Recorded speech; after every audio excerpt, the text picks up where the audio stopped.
Buenos días, hermanos. Si podemos ir a segunda de Samuel 16, por favor. Dice así: Cuando David pasó un poco más allá de la cumbre del monte, he aquí Siba, el criado de Mefiboset, que salía a recibirle con un par de asnos enalbardados, y sobre ellos 200 panes, 100 racimos de pasas, 100 panes de higos secos y un cuero de vino. Y dijo el rey a Siba: ¿qué es esto? Y Siba respondió: los asnos son para que monte la familia del rey, los panes y las pasas para que coman los criados, y el vino para que beban los que se cansen en el desierto. Y dijo el rey: ¿dónde está el hijo de tu señor? Y Siba respondió al rey: he aquí él se ha quedado en Jerusalén, porque ha dicho: hoy me devolverá la casa de Israel el reino de mi padre. Entonces el rey dijo a Siba: he aquí, sea tuyo todo lo que se tiene Mefiboset. Y respondió Siba inclinándose: Rey, señor mío, hallé gracia delante de ti. Y vino el rey David hasta Bahurim, y he aquí salió uno de la familia de la casa de Saúl, el cual se llamaba Simei, hijo de Gera, y salía maldiciendo y arrojando piedras contra David y contra todos los siervos del rey David, y todo el pueblo y todos los hombres valientes estaban a su derecha y a su izquierda. Y decía Simei, maldiciéndole: fuera, fuera, hombre sanguinario y perverso, Jehová te ha dado el pago de toda la sangre de la casa de Saúl, y lugar del cual tú has reinado, y Jehová ha entregado el reino en manos de tu hijo Absalón, y hete aquí sorprendido en tu maldad, porque eres hombre sanguinario. Entonces Abisai, hijo de Sarbia, dijo al rey: ¿por qué maldice este perro muerto a mi señor el rey? Te ruego que me dejes pasar y le quitaré la cabeza. Y el rey respondió: ¿qué tengo yo contra vosotros, hijos de Sarbia? Si él así maldiciere, es porque Jehová le ha dicho que maldiga a David. ¿Quién pues le dirá: por qué lo haces así?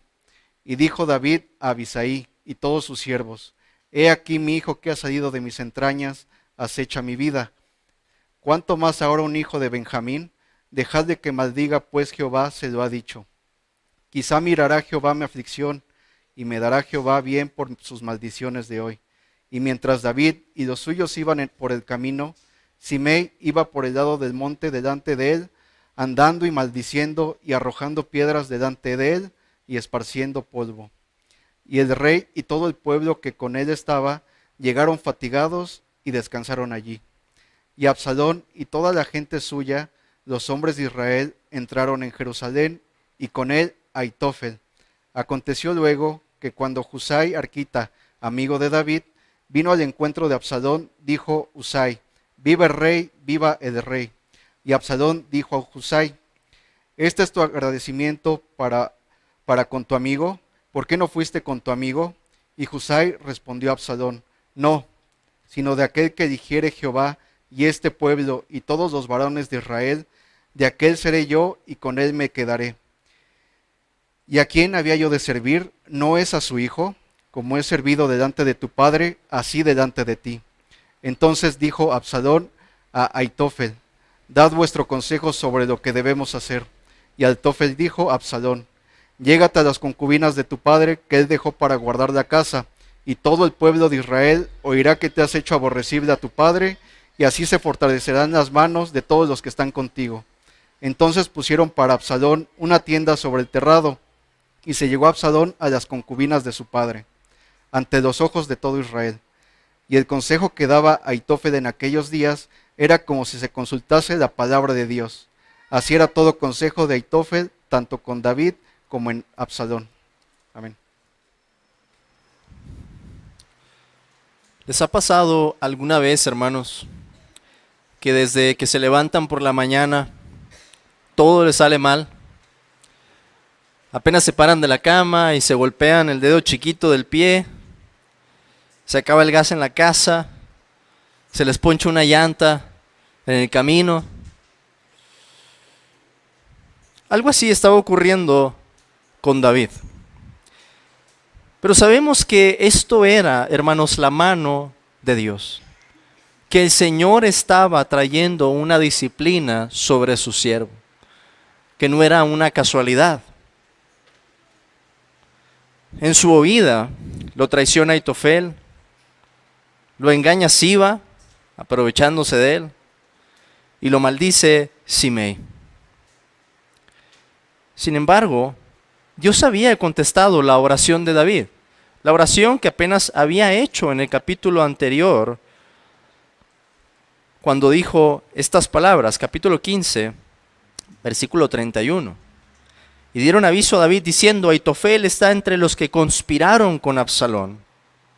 Entonces dijo David: entorpece ahora, oh Jehová, el consejo de Aitofel.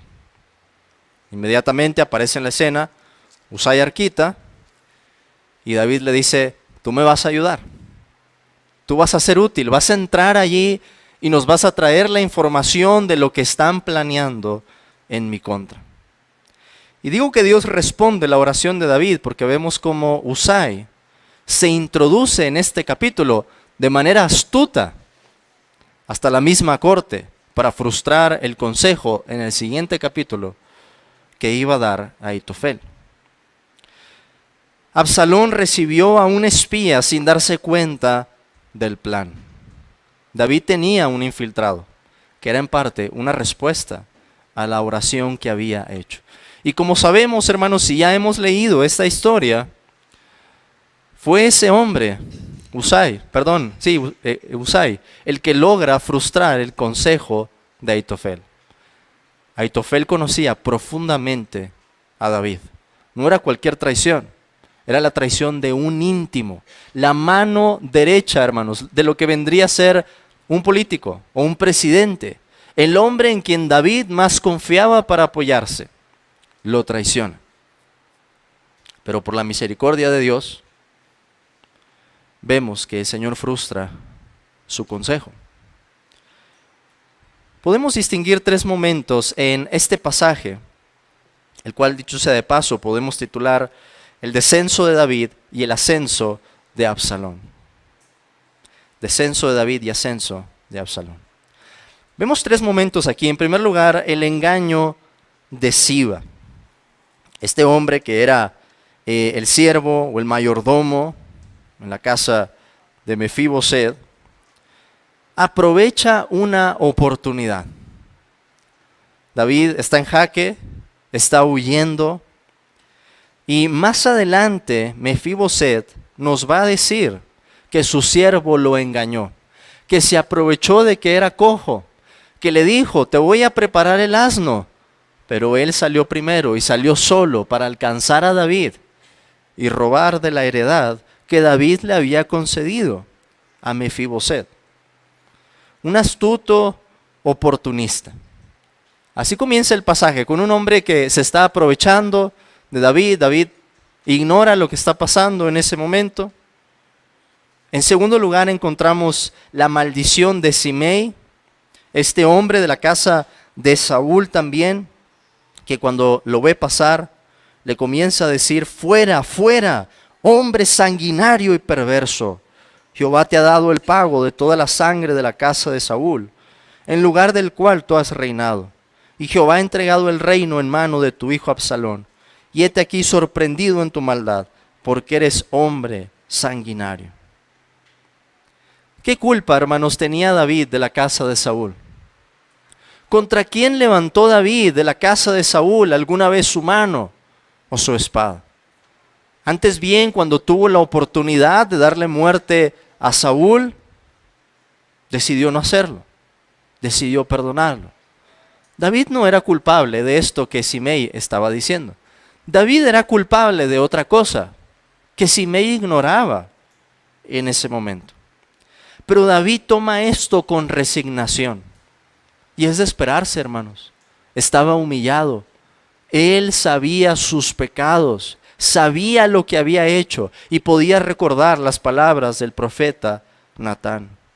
¿Cómo no estar afligido entonces y recibir así aún las maldiciones como una palabra de parte de Dios?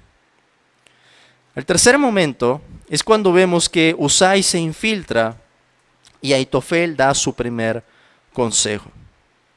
Al principio Absalón, cuando ve a Husai y sabe que él era amigo de David, comienza a cuestionarlo.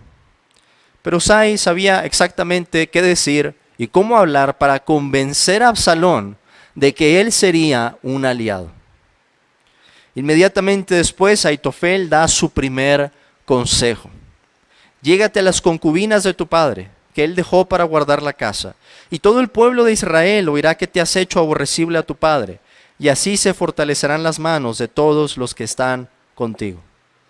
¡Qué estrategia! ¡Qué barbaridad! Pero este hombre sabía que la manera más rápida y el mensaje más fuerte que podía lanzar a Absalón de forma pública era hacer esto y quebrantar así un mandamiento expreso de la ley. Una razón por la que habría pena de muerte. Absalón hace esto siguiendo el consejo de Ahitofel, y se nos dice al final del pasaje que el consejo que daba Ahitofel en aquellos días era como si se consultase la palabra de Dios. No porque fuera un buen consejo moralmente, sino porque sabían que el consejo que daba Ahitofel demostraba una astucia, una estrategia impresionante. Pero vamos a ver en el próximo capítulo cómo es que este hombre, llevado allí por una oración que hizo David, va a lograr frustrar el consejo de Ahitofel. Sin saberlo, hermanos, Ahitofel da un consejo que cumplía precisamente lo que Natán el profeta había anunciado a David. Quiero que vayamos brevemente a esas palabras. Y aquí hay que regresar al capítulo 12, versículo 11. Natán le dijo lo siguiente a David: así ha dicho Jehová, he aquí yo haré levantar el mal sobre ti de tu misma casa, y tomaré tus mujeres delante de tus ojos, y las daré a tu prójimo, el cual yacerá con tus mujeres a la vista del sol, porque tú lo hiciste en secreto, mas yo haré esto delante de todo Israel y a pleno sol. Eso es precisamente lo que vemos en el pasaje. Es Dios el que está detrás de eso, como parte de la disciplina para David. David cometió un pecado sexual en secreto y ahora Dios utiliza a Absalón como una forma de disciplina para exponer el pecado de David.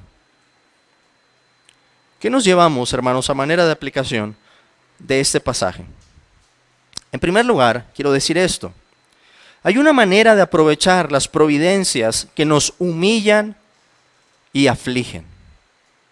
Hay una manera de sacar provecho de esas circunstancias por las que vemos que Dios nos humilla. ¿Cuál es esa forma? David nos lo enseña con su actitud. ¿Qué es lo que hace David cuando escucha las maldiciones de Simei? En primer lugar, muestra un espíritu humilde que reconoce la soberanía de Dios. David dice, si él así maldice, es porque Jehová le ha dicho que maldiga a David. ¿Quién pues le dirá, por qué lo haces así? David está pensando, hermanos, Dios está haciendo esto para disciplinarme.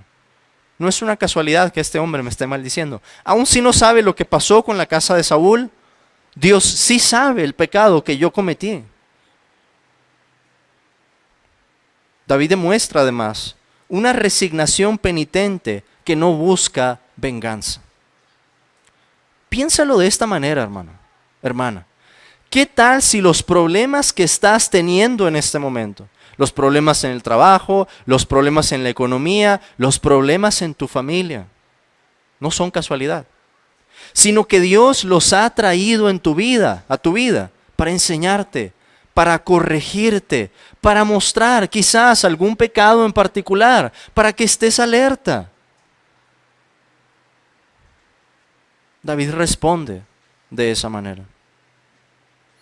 No busca venganza. Al contrario, lo que muestra por último es una confianza sólida de que Dios está en control y de que Él puede cambiar si quiere las cosas. David lo dice así: quizá mirará Jehová mi aflicción y me dará Jehová bien por sus maldiciones de hoy. Así que piensen hermanos, cuando estén pasando por alguna situación similar, o Dios levante un enemigo en su vida, o hay alguna enfermedad, ¿qué quiere enseñarme Dios con esto? Porque ciertamente, hermanos, Dios está detrás. Dios está en control. En segundo lugar, vemos también que el alcance de nuestras oraciones rebasará siempre nuestra comprensión. Y digo esto porque David había orado en el capítulo anterior que Dios confundiera el consejo de Ahitofel. Y Husai fue parte de su respuesta. El decreto de Dios, hermanos, era librar a David. Pero en ese decreto estaban incluidos todos los medios por los que esto iba a efectuarse. La oración de David, la aparición de Husai justo en el momento de desesperación, su astucia para lograr infiltrarse en la corte, la espera de Husai por el momento oportuno, porque Husai no contradijo el primer consejo de Ahitofel.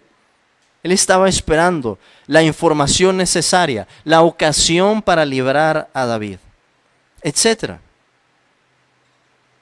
Esto, hermanos, no es algo que tenemos que conocer cuando hacemos una oración. No podemos decirle al Señor: Señor, entonces usa esto para que ocurra esto y luego esto y hable con fulanito y entonces se resuelva el problema. Solamente debemos orar. ¿Qué hizo David? Solamente oró: Señor, confunde el consejo de Ahitofel. Y detrás de esa oración sabemos que David podría decir cosas como: Señor, yo no sé cómo lo vas a hacer si es que lo haces, pero lo estoy pidiendo y confío en tu poder. De la misma manera debemos orar. No necesitamos saber cómo es que va a pasar, cómo es que Dios va a obrar. Y si Dios nos lo dijera, ni siquiera lo entenderíamos, hermanos. Debemos orar con esa confianza de que lo que Dios va a responder va a superar siempre con creces lo que podemos pedir o entender. Por último, vemos también que la palabra de Dios tiene cumplimiento, aún de las formas más inesperadas. Y lo digo por el consejo que Ahitofel estaba dando. Natán el profeta, en una cámara en la que nadie más podía escuchar lo que el profeta le estaba diciendo a David, le anunció: David, Dios dice de esta manera, tú hiciste esto en secreto, pero va a venir tu prójimo, va a tomar a tus mujeres y va a hacer esto a la vista de todos en pleno sol. Ahitofel nada sabía, hermanos, de esa conversación que transcurrió entre Natán y David. Pero Dios sí, y Dios lo iba a efectuar. Ocurrió tal como Dios había dicho por medio de Natán, sin que Dios tuviera comunión con el pecado de Absalón o de Ahitofel. Porque Dios no es el autor del pecado, ni Él tienta a nadie, ni tiene comunión con Él mismo.